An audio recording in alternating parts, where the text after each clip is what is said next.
Bạn đã bao giờ nghe về chú chim Dodo chưa? Loài chim đáng yêu, mập mạp và có vẻ hơi chậm chạp ấy từng là cư dân hồn nhiên trên hòn đảo Mauritius. Nhưng số phận của Dodo lại không hề vui vẻ như vẻ ngoài ngốc nghếch đáng yêu của nó.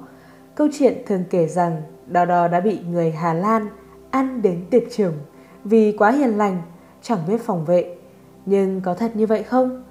Hóa ra đằng sau vẻ ngoài tưởng như ngây thơ ấy lại là một câu chuyện phức tạp hơn về sinh tồn, môi trường và có cả những sai lầm của con người chúng ta. Hãy cùng nhau khám phá câu chuyện đầy bất ngờ của loài chim Dodo này nhé! Để kể câu chuyện của chim Dodo, chúng ta phải bắt đầu từ hòn đảo Mauritius, quê hương duy nhất của loài chim này. Mauritius là hòn đảo nhỏ xinh đẹp, nằm cô lập giữa Ấn Độ Dương, cách Madagascar khoảng 2.000 km. Với khu rừng rậm rạp, những bãi biển tuyệt đẹp và hệ sinh thái đa dạng, Mauritius là thiên đường yên bình mà thiên nhiên đã ban tặng cho nhiều loài động thực vật độc đáo, trong đó có chim Dodo. Chính sự biệt lập này đã giúp các loài như Dodo phát triển mà không phải lo sợ về kẻ săn mồi. Dù nhiều người thường nghĩ rằng Dodo là loài chim ngốc nghếch và yếu ớt, nhưng thực tế chúng lại rất biết cách thích nghi với cuộc sống ở Mauritius. Với đôi chân khỏe mạnh, Dodo có thể dễ dàng leo trèo trên các dốc núi và di chuyển khá nhanh khi cần thiết. Đặc biệt, kích thước to lớn của chúng cũng là một lợi thế. Bởi trên đảo không có kẻ săn mồi, chúng chẳng cần đến phản xạ chạy trốn thường thấy ở các loài. Thêm vào đó, khứu giác của Dodo cũng phát triển rất tốt, giúp chúng tìm kiếm thức ăn một cách hiệu quả. Đặc biệt, chiếc mỏ to lớn của Dodo không chỉ để ăn mà còn là một vũ khí phòng vệ khá đáng gờm nếu gặp nguy hiểm. Và không chỉ vậy, chim Dodo còn có khả năng thích nghi đáng kinh ngạc với thiên nhiên khắc nghiệt của đảo Mauritius. Chúng thậm chí đã điều chỉnh mùa sinh sản của mình để tránh mùa bão vào tháng 11, khi những cơn bão lớn có thể quét sạch cả hệ sinh thái. Những chú chim non sẽ nở vào tháng 8, cho chúng đủ thời gian lớn lên và cứng cáp trước khi mùa bão đến. Chính những điều này cho thấy rằng Dodo không thể là loài ngốc nghếch hay không biết thích nghi, mà ngược lại, chúng là những sinh vật sống sót tài tình giữa thiên nhiên khắc nghiệt. Rồi một ngày, cuộc sống yên bình của chim Dodo trên đảo Mauritius bắt đầu thay đổi khi con tàu Hà Lan đầu tiên đến đây vào năm 1598. Ban đầu, hòn đảo dường như là điểm dừng chân lý tưởng cho những thủy thủ châu Âu trong hành trình dài khám phá thế giới. Họ tìm thấy trên đảo một nguồn thực phẩm phong phú, nước ngọt và đặc biệt là những con chim Dodo không hề sợ hãi, thậm chí còn tò mò tiến lại gần con người. Đối với thủy thủ, Dodo là loài dễ săn, chỉ cần một cái vẫy tay là chúng có thể tiến lại gần. Tuy nhiên, những gì người Hà Lan mang đến không chỉ là mối đe dọa trực tiếp từ con người mà còn là một hiểm họa lớn hơn nhiều, các loài động vật ngoại lai. Họ mang theo chó, lợn và thậm chí có cả hươu. Những loài động vật này bắt đầu xâm chiếm môi trường sống và tìm đến tổ của Dodo để săn trứng. Với lối sống trên mặt đất và chỉ đẻ vài quả trứng mỗi lần, chim Dodo nhanh chóng chịu tổn thất nặng nề. Bên cạnh đó, người Hà Lan còn bắt đầu khai thác gỗ mun quý hiếm, phá rừng nhanh chóng để phục vụ nhu cầu của mình, khiến Dodo càng ngày càng mất đi môi trường sống tự nhiên của chúng. Từ đây, sự cân bằng trên hòn đảo bị phá vỡ hoàn toàn. Dodo, từ một loài chim không có kẻ thù, giờ đây phải đối mặt với hàng loạt mối đe dọa mà chúng chưa từng gặp phải. Và dần dần, sự xuất hiện của con người đã đặt dấu chấm hết cho loài chim từng là vua trên hòn đảo Mauritius. Đến đây chắc hẳn bạn sẽ tin rằng chính con người đã ăn đến tuyệt chủng loài chim Dodo. Nhưng sự thật lại phức tạp hơn thế. Thực tế, các thủy thủ Hà Lan có ăn thịt Dodo, nhưng thịt của chúng được cho là không ngon. Một số thậm chí còn đặt tên cho Dodo là chim nhạt nhẽo, không phải là món ăn hấp dẫn đến mức có thể xóa sổ cả loài. Vậy đâu mới là nguyên nhân thực sự? Nguy hiểm lớn nhất đến từ các loài động vật mà con người mang theo. Chó và lợn từ các tàu thuyền nhanh chóng lan ra khắp đảo, tàn phá các ổ trứng và tổ chim Dodo nằm sát mặt đất. Hươu được đưa đến từ châu Âu cũng cạnh tranh nguồn thức ăn, phá vỡ cân bằng sinh thái của đảo. Những kẻ săn mồi này không giống với Dodo, lại rất quen thuộc với chiến thuật sinh tồn trong môi trường mới, và sự có mặt của chúng trở thành thảm họa cho loài chim không quen đối phó với nguy hiểm này. Ngoài ra, nạn phá rừng trên đảo để lấy gỗ mun quý giá cũng là một yếu tố lớn. Khi rừng bị đốn hạ, Doro dần mất đi nơi trú ngụ và nguồn thức ăn cần thiết để tồn tại. Thảm họa sinh thái này kết hợp với việc săn bắn là nguyên nhân chính khiến chim Dodo suy giảm số lượng nhanh chóng. Chúng không bị con người ăn đến tuyệt chủng, mà chính sự xâm nhập và thay đổi hệ sinh thái của con người đã dần đẩy chúng vào tuyệt diệt. Vì vậy, câu chuyện thực sự của Dodo không phải là một câu chuyện về sự ngây thơ và bất lực của loài chim, mà là một minh chứng buồn cho những tác động vô tình nhưng tàn phá mà con người mang đến môi trường mới. Điều thú vị là vào thời điểm chim Dodo biến mất, khái niệm tuyệt chủng vẫn chưa tồn tại trong suy nghĩ của con người. Trong thế kỷ 17, khi chim Dodo dần trở nên hiếm gặp trên đảo Mauritius, không ai thực sự nhận ra rằng chúng có thể biến mất mãi mãi. Người ta vẫn tin rằng mọi loài sinh vật đều là một phần trong chuỗi sinh vật vĩ đại, nơi mỗi sinh vật, từ cỏ cây đến con người, thiên thần và cả thượng đế, đều có vị trí nhất định. Theo quan điểm đó, việc một số loài có thể biến mất hoàn toàn là điều không thể hiểu nổi. Nếu Chúa đã tạo ra loài vật đó, vì sao Ngài lại để nó biến mất? Chính vì vậy, khi chim Dodo không còn xuất hiện, mọi người không cho rằng chúng đã tuyệt chủng, mà chỉ nghĩ rằng chúng hiếm gặp hơn, hoặc đã di chuyển đến khu vực khác. Di chuyển đến khu vực khác trong khi đó là hòn đảo biệt lập. Oh my god! Phải đến năm 1798, tức gần một thế kỷ sau, nhà động vật học người Pháp Georges Cuvier mới đưa ra lý thuyết đầu tiên về sự tuyệt chủng sau khi nghiên cứu hóa thạch các loài động vật cổ đại.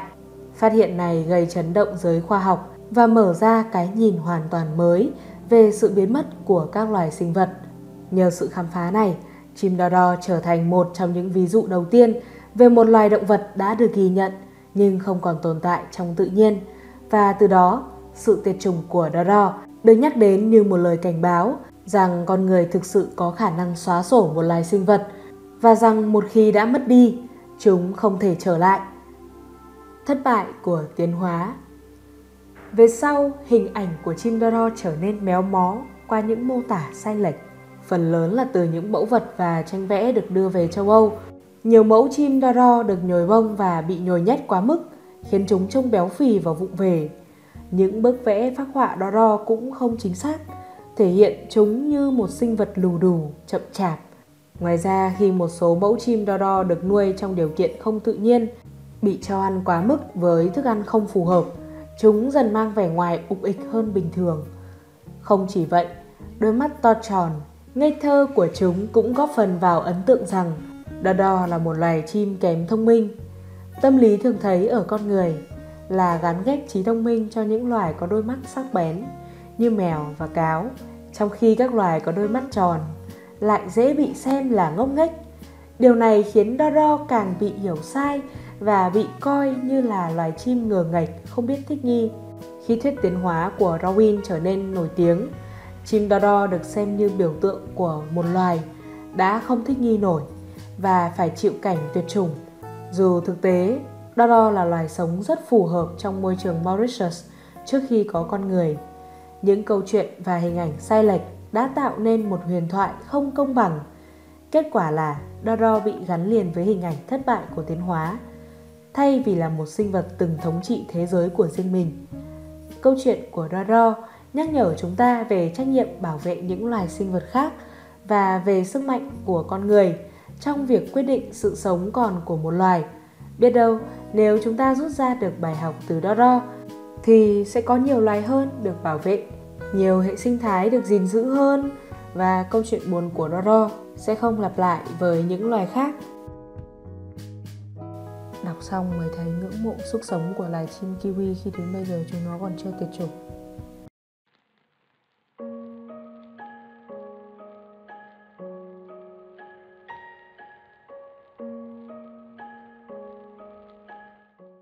Xin chào các bạn, hôm nay chúng ta sẽ cùng khám phá một câu chuyện đầy bí ẩn và có chút buồn về một loài động vật đặc biệt đã biến mất khỏi hành tinh này, hổ Tasmania. Nghe đến hổ là các bạn nghĩ ngay đến những con vật hung dữ rồi đúng không? Nhưng khoan, hổ Tasmania không hẳn là một loài hổ đâu. Thật ra nó là một loài thú có túi với ngoại hình giống hổ vì những vằn sọc độc đáo trên lưng. Loài này từng là ngôi sao của vùng Tasmania, Úc, New Guinea, lang thang tự do qua những cánh rừng hoang dã. Nhưng rồi cuộc sống của hổ Tasmania lại rẽ sang một hướng khác, đầy bất ngờ và đáng tiếc. Hổ Tasmania, hay còn gọi là thylacine, là một loài thú có túi độc đáo và đặc trưng nhất của vùng Tasmania, với chiều dài khoảng 1,8 mét từ đầu đến đuôi và những sọc vằn trên lưng. Nó thực sự mang vẻ ngoài vừa bí ẩn vừa ấn tượng, khiến người ta liên tưởng ngay đến một chú hổ thu nhỏ. Nhưng khác với hổ thực sự, thylacine lại có túi để nuôi con giống như kangaroo hay gấu koala. Hổ Tasmania là loài ăn thịt bậc cao, chúng chuyên săn mồi về đêm và sống đơn độc. Lặng lẽ dạo bước khắp những khu rừng rậm ở Tasmania, thylacine cũng có một mối liên hệ thú vị với Thylacoleo, một loài thú có túi ăn thịt khổng lồ từng tồn tại ở Úc hàng nghìn năm về trước. Thylacoleo, hay còn được biết đến với tên gọi sư tử có túi, là một trong những loài thú có túi ăn thịt lớn và mạnh mẽ nhất trong lịch sử và từng đứng đầu chuỗi thức ăn tại Úc trong thời kỳ Pleistocene. Người họ hàng gần nhất còn tồn tại của hổ Tasmania là quỷ Tasmania, Tasmania Devil, một loài thú có túi ăn thịt khác ở Úc và Tasmania. Dù kích thước nhỏ hơn, quỷ Tasmania cũng chia sẻ nhiều đặc điểm về sinh học và hành vi với thylacine, đặc biệt là khả năng săn mồi và sức bền. Cả hai loài đều có khả năng tự vệ rất tốt và là những động vật săn mồi quan trọng trong hệ sinh thái của chúng. Ngoài ra, thylacine cũng có họ hàng xa với các loài thú có túi ăn thịt khác ở Úc như Tonnel và Quail. Dù nhỏ hơn và có lối sống khác biệt, nhưng loài này cũng là thú có túi ăn thịt, góp phần vào sự đa dạng sinh thái của hệ thống động vật châu Úc. Tất cả những loài này đều đại diện cho một dòng tiến hóa đặc biệt của thú có túi mà Úc và Tasmania là nơi duy nhất trên thế giới có được. Đặc điểm đặc biệt nhất của hổ Tasmania có lẽ là chiếc hàm có thể mở rộng đến một góc gần 90 độ, một khả năng không phải loài nào cũng có.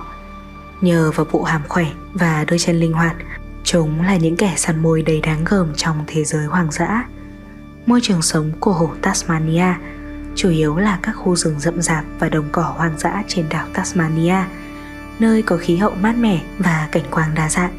Những khu vực này là mái nhà lý tưởng cho thylacine, cung cấp nguồn thức ăn dồi dào từ các loài động vật nhỏ như chim, thú có túi nhỏ và thậm chí cả côn trùng lớn. Với bản tính sống đơn độc và hoạt động về đêm, hổ Tasmania thường chọn những nơi yên tĩnh, xa cách con người để săn mồi và sinh sống. Những khu rừng rậm rạp với các khe núi, tảng đá và đồng cỏ không chỉ là nơi trú ẩn, mà còn là sân chơi tuyệt vời giúp thylacine phát huy khả năng săn mồi. Chúng sử dụng bộ hàm mạnh mẽ và sức bật của đôi chân để nhanh chóng chế ngự con mồi. Môi trường sống tự nhiên này cũng giúp chúng tránh khỏi những kẻ thù tiềm tàng. Nhưng khi người châu Âu đến Tasmania, những cánh rừng an toàn của chúng dần bị thay đổi. Rừng bị khai mạc, đất đai bị chuyển đổi thành nông trại và các loài vật xâm nhập bắt đầu đe dọa đến cuộc sống yên bình của thylacine. Từ đây, cuộc sống của hổ Tasmania đã bắt đầu chuyển hướng theo một con đường đầy khó khăn, lại thêm một nạn nhân nữa dưới sự tác động của con người giống như chim dodo. Khi con người châu Âu đến Tasmania vào thế kỷ 19, họ nhanh chóng mở rộng các trang trại chăn nuôi cừu và gia súc trên hòn đảo này. Thylacine, một kẻ săn mồi đỉnh cao trong môi trường tự nhiên của mình, bỗng chốc bị coi là thủ phạm tấn công đàn cừu. Dù có thể điều này chỉ đúng một phần, sự lo lắng và nỗi sợ mất mát từ những người chăn nuôi đã dẫn đến việc chính quyền Tasmania ban hành các khoản thưởng lớn cho việc săn bắt hổ Tasmania.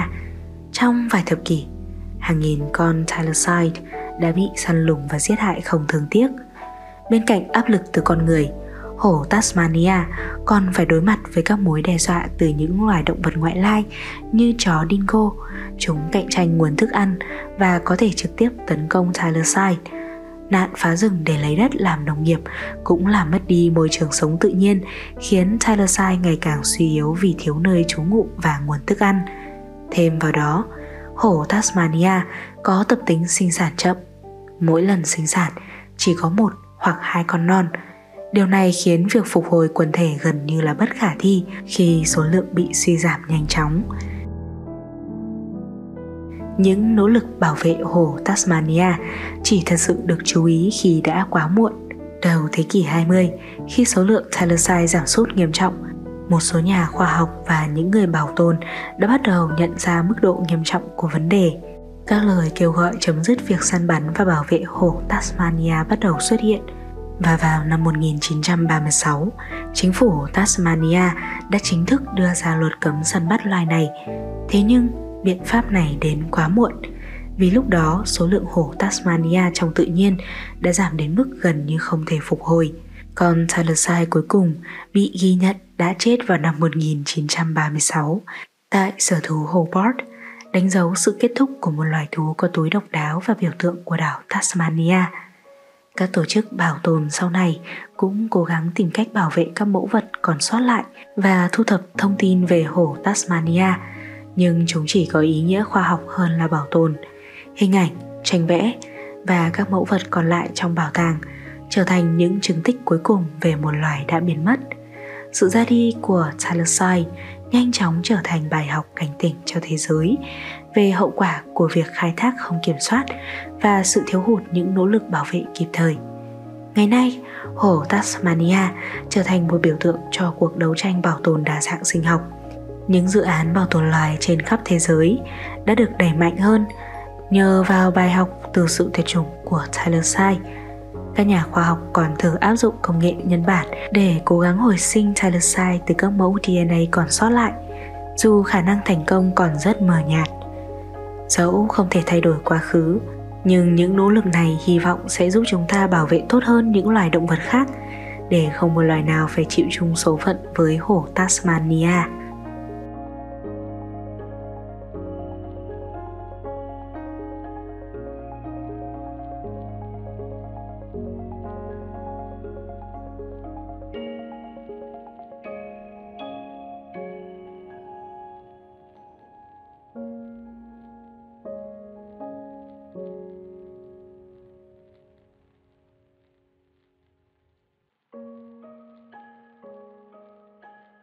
Bạn có biết chim đà điểu hiện là loài chim lớn nhất còn tồn tại trên trái đất, với chiều cao lên đến 2,7 mét và cân nặng gần 150 kg.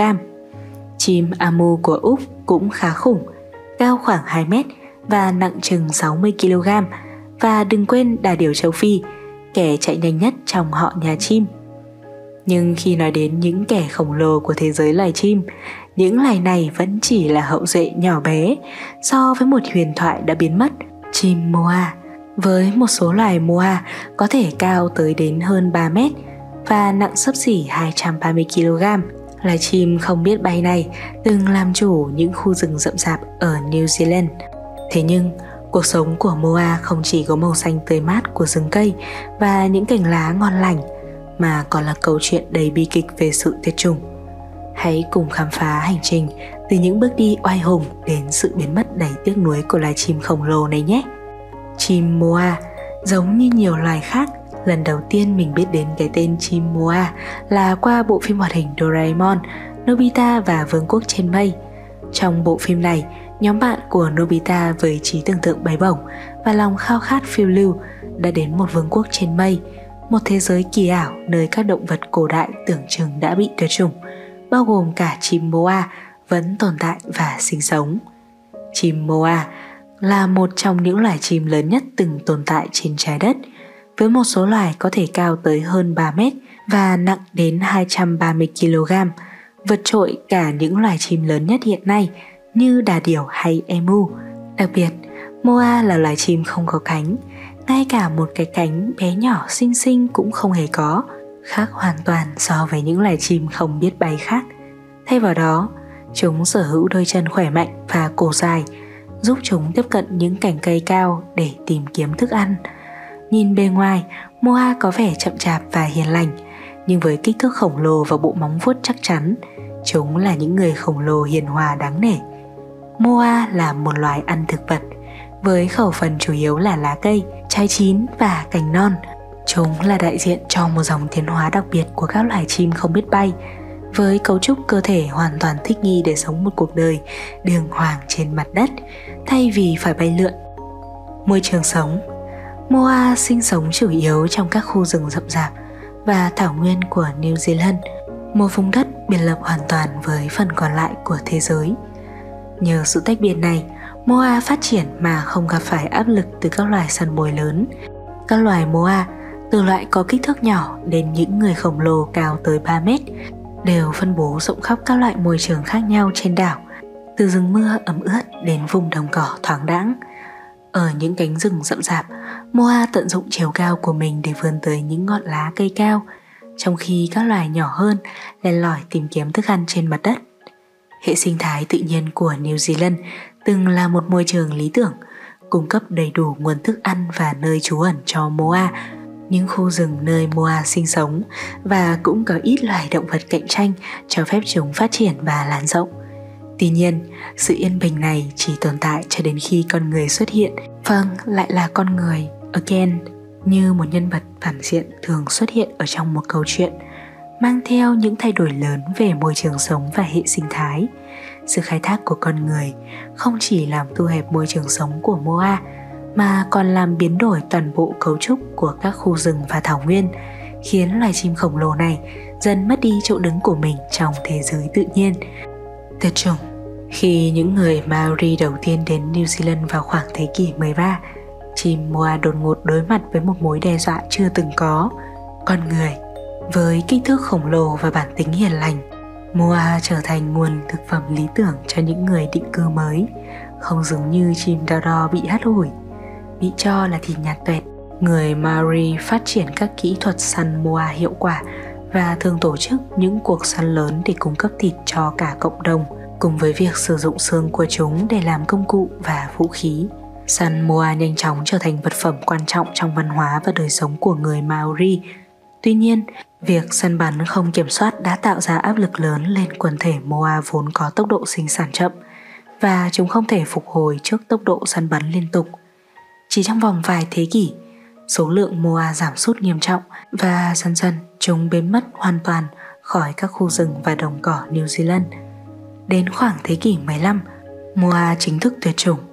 Một loài chim khổng lồ từng thống trị đảo quốc, ngày nay chỉ còn lại những bộ xương hóa thạch.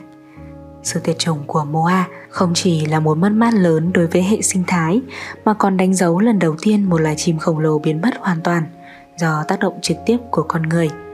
Sau sự ra đi của Moa, loài đại bàng Haas, kẻ săn mồi lớn nhất của chúng, cũng nhanh chóng tuyệt chủng do mất đi nguồn thức ăn chính.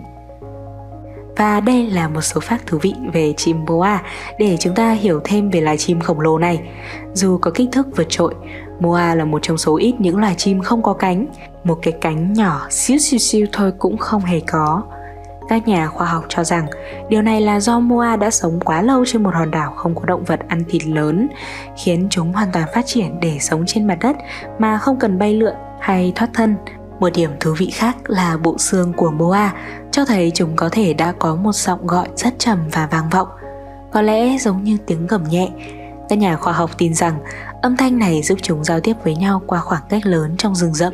Thử tưởng tượng mà xem, một khu rừng New Zealand xưa với tiếng gọi trầm của những sinh vật khổng lồ, như một giai điệu bí ẩn vang vọng khắp nơi. Đó hẳn là một âm thanh đã biến mất mãi mãi cùng với sự ra đi của chúng. Ngoài ra, điều thú vị nữa là móng vuốt của Moa rất chắc khỏe, không chỉ giúp chúng đứng vững trên địa hình gồ ghề, mà còn có thể hỗ trợ trong việc tự vệ khi cần thiết. Điều này khiến chúng không chỉ là những kẻ ăn cỏ hiền lành, mà còn có một chút uy nghi của các loài động vật lớn. Những đặc điểm đặc biệt này làm cho chim Moa trở thành một loài sinh vật kỳ lạ và đáng ngưỡng mộ trong thế giới tự nhiên. Dòng dõi chim Moa không chỉ là một loài duy nhất mà bao gồm đến 9 loài khác nhau, với kích thước và hình dạng đa dạng, từ những loài nhỏ như Megalaterididinus chỉ cao hơn 1 mét đến những loài khổng lồ như Deinonychus robotus có thể đạt chiều cao lên tới 3,6 mét. Mỗi loài Moa đều có sự thích nghi đặc biệt với môi trường sống trên các vùng núi, đồng cỏ hoặc rừng rậm của New Zealand, tạo nên một nhóm chim khổng lồ độc nhất vô nhị. Dù không còn tồn tại, chim Moa vẫn có những người họ hàng xa hiện nay thuộc nhóm chân to Paleonata Nhóm các loài chim không biết bay như đà điểu châu Phi, đà điểu emu ở Úc và chim kiwi cũng từ New Zealand. Thực tế trong nhóm này, chim kiwi là họ hàng gần gũi nhất của moa. Khác với kích thước khổng lồ của moa, kiwi lại là loài chim nhỏ bé nhưng đặc biệt, với khả năng thích nghi cao với cuộc sống về đêm và trên mặt đất. Tiếp nối câu chuyện của các loài chim không biết bay ở New Zealand, kiwi không chỉ có cùng nguồn gốc xa xưa với moa, mà chúng cũng sống lối sống hoàn toàn trên mặt đất và có những đặc điểm sinh học độc đáo. Mặc dù không mang kích thước ấn tượng như moa, họ hàng của chúng ngày nay như đà điểu hay emu lại chia sẻ nhiều đặc điểm tiến hóa tương đồng. Những loài chim này cho thấy sự đa dạng tuyệt vời của các loài không biết bay, từ những chú chim kiwi nhỏ xinh đến những kẻ khổng lồ đã biến mất như moa. Tất cả đều đóng vai trò quan trọng trong hệ sinh thái và là minh chứng cho khả năng thích nghi độc đáo của các loài chim trên thế giới.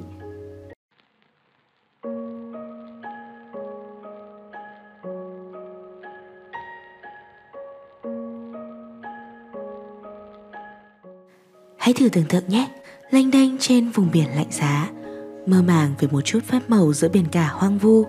Rồi bỗng nhiên, từ xa xa, một sinh vật khổng lồ xuất hiện, lướt nhẹ nhàng qua làn nước. Thật là kịch tính. Bạn nghĩ rằng có lẽ mình sắp gặp nàng tiên cá huyền thoại. Nhưng khi hình dáng đó dần hiện rõ, niềm hy vọng tan vỡ. Thứ xuất hiện trước mắt không phải là mỹ nhân biển cả, mà là bò biển Stellar, một gã khổng lồ hiền lành với lớp da dày cộp, cái bụng tròn xe và bộ mặt hơi đơn giản. Bò biển Stellar thuộc họ Sirenia, một nhóm động vật có vú đặc biệt, bao gồm những sinh vật như lợn biển, manatee và dugong. Tất cả đều tiến hóa để sống dưới nước.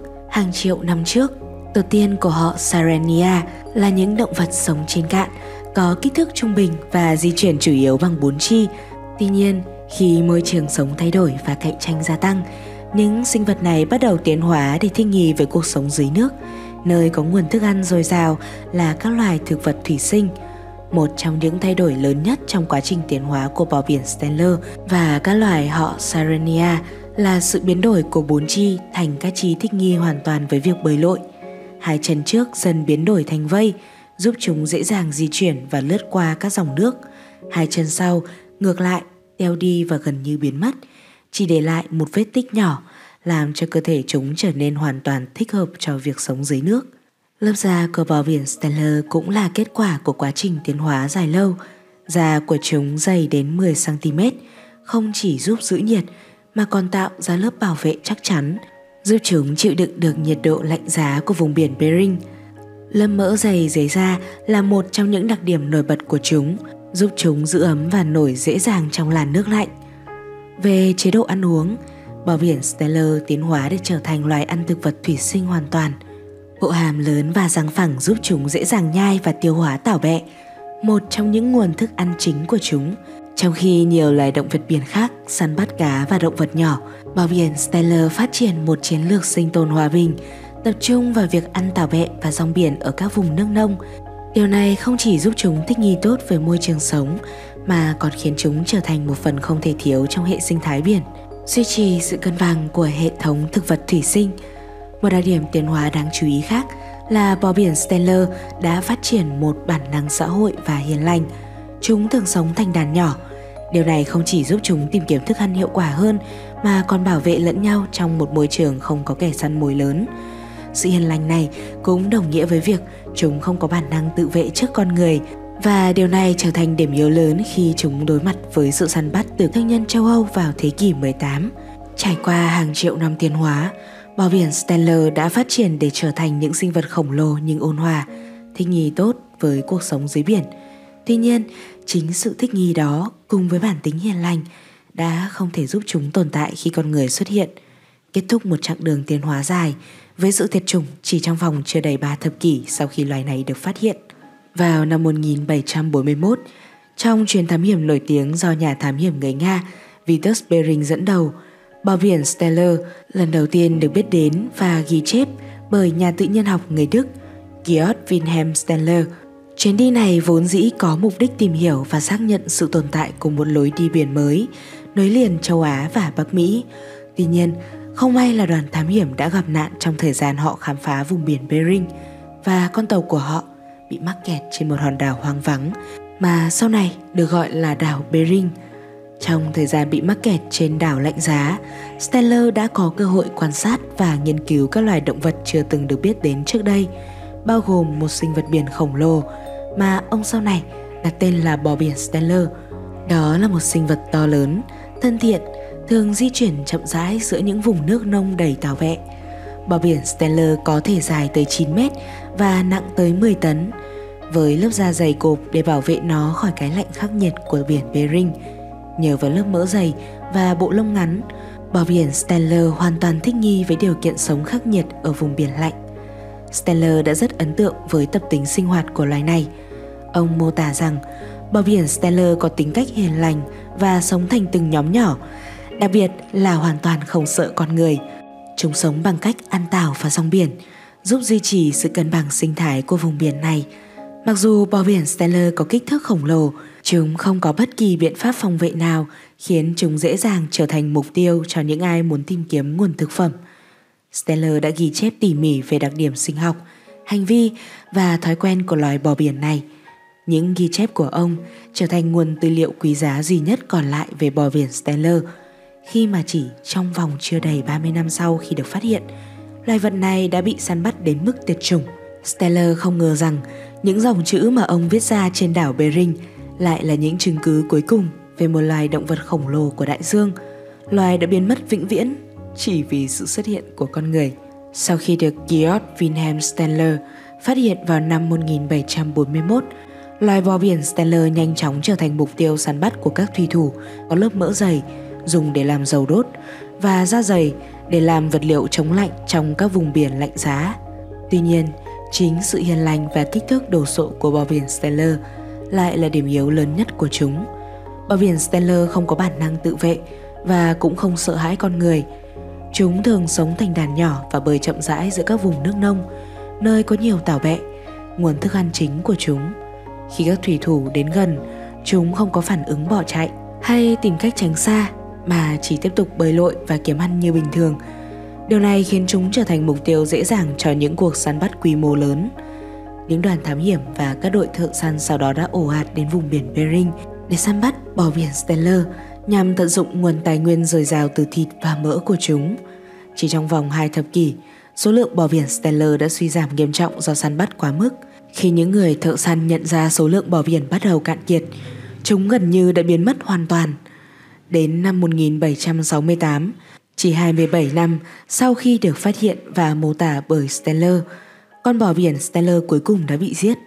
Loài sinh vật hiền lành và khổng lồ này vốn từng tồn tại hàng ngàn năm ở vùng biển Bering, và nó đã chính thức tuyệt chủng chỉ trong chưa đầy 3 thập kỷ do sự khai phá không kiểm soát của con người.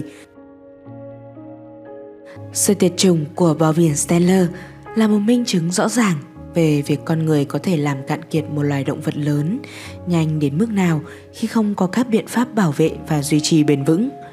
Ở Việt Nam, bò biển hay còn được biết đến với cái tên dugong là một trong những loài động vật biển hiếm hoi và quý giá, hiện đang đối mặt với nguy cơ tuyệt chủng cao. Loài động vật này chủ yếu được tìm thấy ở các vùng biển nông quanh đảo Phú Quốc và Côn Đảo, nơi có những thảm cỏ biển dồi dào, nguồn thức ăn chính của chúng. Với thân hình mập mạp, bộ râu đặc trưng và tính cách hiền lành, bò biển từ lâu đã chiếm được cảm tình của người dân ven biển và trở thành biểu tượng của vẻ đẹp hiền hòa trong lòng đại dương. Tuy nhiên, môi trường sống của bò biển ở Việt Nam đang bị thu hẹp nhanh chóng do nhiều nguyên nhân. Các hoạt động khai thác và đánh bắt cá không bền vững, đặc biệt là việc sử dụng lưới kéo và lưới cào, không chỉ làm suy giảm nguồn thức ăn của dugong mà còn khiến chúng dễ bị mắc kẹt và chết. Bên cạnh đó, phát triển du lịch và các hoạt động nuôi trồng thủy sản cũng đang làm ảnh hưởng nghiêm trọng đến các thảm cỏ biển, yếu tố sống còn cho sự tồn tại của bò biển. Hiện nay, số lượng bò biển ở Việt Nam được ước tính chỉ còn chưa đến 100 cá thể. Đây là con số đáng báo động khi chúng ta nghĩ về tương lai của loài vật này. Dù đã có những nỗ lực bảo tồn từ các tổ chức phi chính phủ và chính quyền địa phương với các chương trình bảo vệ cò biển và nâng cao nhận thức cộng đồng, nhưng dugong vẫn đang phải đối mặt với nguy cơ lớn từ hoạt động của con người. Bò biển đã được liệt kê trong danh sách các loài nguy cấp và cần được bảo vệ khẩn cấp theo quy định của pháp luật Việt Nam và quốc tế.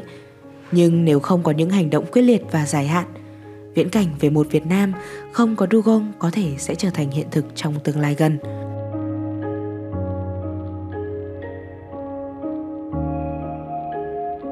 Và mình cũng không muốn anh viết kịch bản đi video thêm về dugong Việt Nam nữa mọi người ạ. Thấy rất mệt mỏi, đọc cái này rất là tiêu cực, rất là buồn.